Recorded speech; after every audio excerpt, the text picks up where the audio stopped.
네, 시청자 여러분 안녕하세요. MC 김지원입니다. 2024년이 된 지도 정말 엊그제 같은데요. 1분기 실적 시즌도 마무리가 되었고 벌써 상반기도 다 끝나갑니다. 시간이 진짜 너무 빠른 것 같은데요. 이번 콘텐츠는 교보증권 2024년 하반기 전망 시리즈로 시장 전망부터 채권, 환율, 각 섹터별 전망 영상으로 소개해 드리려고 하는데요. 자, 교보증권 2024년 하반기 전망 시리즈 첫 번째 주제는요. 바로 채권 시장과 경제 전망입니다. 자, 이번 시간에는 미국과 한국의 1분기 경제 상황을 돌아보고 더불어서 하반기 경제 전망 그리고 채권 시장 전망까지 공부해 보겠습니다. 자, 오늘의 리포트 제목은요. 증거를 찾아란데요. 어떤 증거를 찾는다는 건지 오늘 끝까지 함께 시청해 주시면 좋겠습니다. 자, 일단 미국 경제부터 살펴볼게요. 자, 미국의 2024년 1분기 GDP 성장률은 1.6%가 나왔습니다. 물론 시장이 전망한 것보다는 낮게 나왔지만 그래도 2022년 2분기 이후 플러스 성장세가 지속되고 있습니다. 특히 올해 상반기까지 미국의 경제 성장을 주도한 것은 바로 내수라고 볼 수가 있는데요. 그중에서도 특히 가계 소비가 핵심입니다. 가계 소비 여력이 높아지면서 상품 가격 인상에도 불구하고 미국 소매 판매는 4%대 수준을 기록하면서 정말 견조한 모습을 이어가고 있습니다. 자, 여기에 탄탄한 고용까지 이어지면서 소비 활동의 지속성을 더해주고 있습니다. 하지만 최근 발표되는 고용보고서에서는 고용시장이 둔화되는 시그널들이 포착이 되고 있습니다.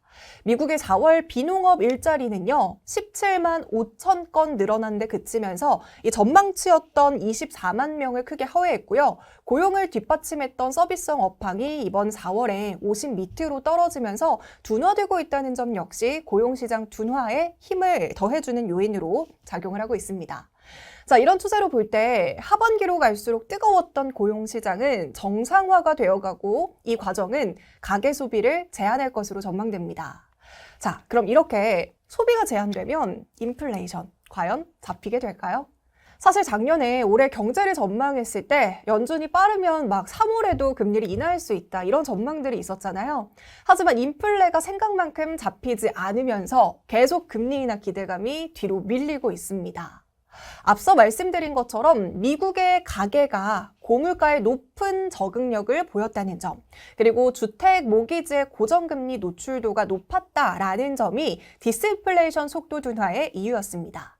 하지만 고용시장이 정상화되고 고물가 장기화로 추가적인 신용 창출 움직임이 제한되면 실질적인 구매력이 약화돼서 결국에는 수요 압력을 완화시켜 줄 겁니다. 그러니까 한마디로 디스인플레이션 속도는 둔화되더라도 내려는 간다라는 거죠. 자, 여기까지가 미국의 상황이었고요. 이번에는 한국 경제를 한번 살펴볼까요? 자, 한국의 2024년 1분기 GDP는 1.3%대를 기록하면서 예상치와 이전치 모두 큰 폭으로 상회했습니다. 수출에 대한 개선이 나타나면서 외수 기반의 성장은 기대감을 가지고 있었던 부분이었지만 내수 역시 큰 폭으로 상승했다라는 점이 주목할 만합니다.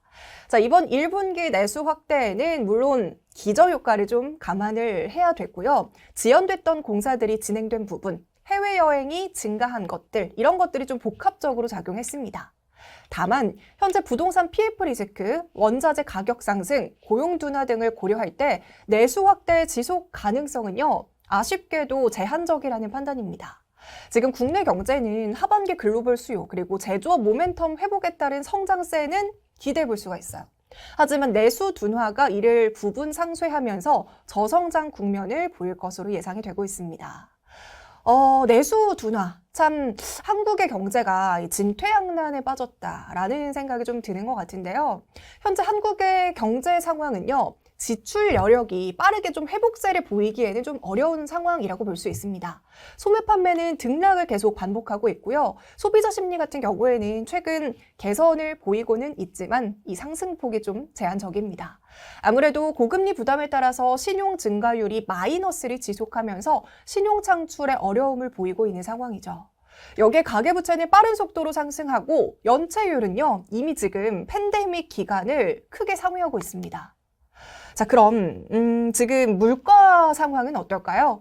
지금 국내외 소비자 물가 상승률은 3%대에서 지금 등락을 이어가고 있는 상황인데요. 한국의 경우에는 물가 레벨 자체보다는 신선식품이라던가 생활 물가가 높기 때문에 실질적으로 가게가 체감할 때는 물가가 떨어졌다라는 생각이 들지 않아서 소비 심리를 향상시키기에는 역부족인 상황입니다. 그리고 하반기에 공공요금에 대한 인상 가능성이 남아있고 지정학적 리스크로 유가와 같은 대외적인 요인에 따른 불확실성, 앞으로도 물가 하락을 지연시키는 요인으로 작용할 듯합니다. 자, 여러분, 결국에는요, 의지할 곳은 반도체입니다. 지금 반도체를 중심으로 수출이 개선되면서 무역 수지는 2023년 5월 이후 플러스를 계속 유지하고 있는데요. 특히 다들 잘 알고 계신 것처럼 AI의 열풍으로 디램과 낸드 수요 확대가 하반기 수출에도 주요한 요인으로 작용될 전망입니다. 자, 여기까지가 미국과 한국의 경제 상황을 좀 알아봤고요. 이번에는 하반기 채권 시장을 전망해 보겠습니다. 상반기 국내외 채권 시장은요, 금리 인하를 할 수 있다는 심증만 있고 정작 인하를 하기 위한 물증은 확인하지 못하면서 변동성이 확대됐는데요. 연초만 하더라도 시장은 연준이 그래도 올해 한 6번에서 7번 정도 기준금리 인하에 나설 것이다, 이렇게 예상을 했었습니다. 하지만 미국의 경제 지표가 워낙 양호한 흐름을 보이면서 추가적인 금리 인상의 필요성은 없으나 기준금리 기대감은 지금 정말 많이 후퇴한 상황입니다. 하지만 지금처럼 고금리가 유지된다면 금융안정 리스크는 지속될 텐데요. 지난 2년간 기업들의 현금 버퍼 축소로 취약기업에 대한 비중이 확대되고 있습니다. 이에 따라 올해 글로벌 기업들의 재융자에 지금 5조 달러 필요할 것이다, 이렇게 예상을 하고 있고요. 이 중에 절반 정도는 미국 기업이 차지할 것으로 예상되고 있습니다. 자, 여러분. 미국 기업 신용과 더불어서 상업용 부동산 시장에 대한 우려도 지속이 될 수 있는데요. 특히 상업용 부동산 대출 손실 등으로 미국의 중소형 은행들의 상업용 부동산 관련 리스크가 또다시 재차 부각될 수 있습니다. 자, 그럼 국내는 좀 어떨까요? 지금 국내의 경우 교보증권에서는 첫 기준금리 인하 시점을 3분기 8월로 전망을 하고 있습니다. 물론 한국은행이 기준금리 인하에 나서려면 연준의 통화정책 방향성, 그리고 공공요금 인상 가능성으로 물가의 상방 리스크 요인들이 잔존하고 있기 때문에 물론 부담으로 작용할 수는 있겠습니다. 하지만 이 물가에 대한 신중함을 감안하더라도 앞서서 제가 내수가 굉장히 부진하다, 이렇게 말씀을 드렸잖아요. 자, 이렇게 고금리 상황에서는요, 내수 개선을 바탕으로 한 성장 회복을 기대할 수 없습니다.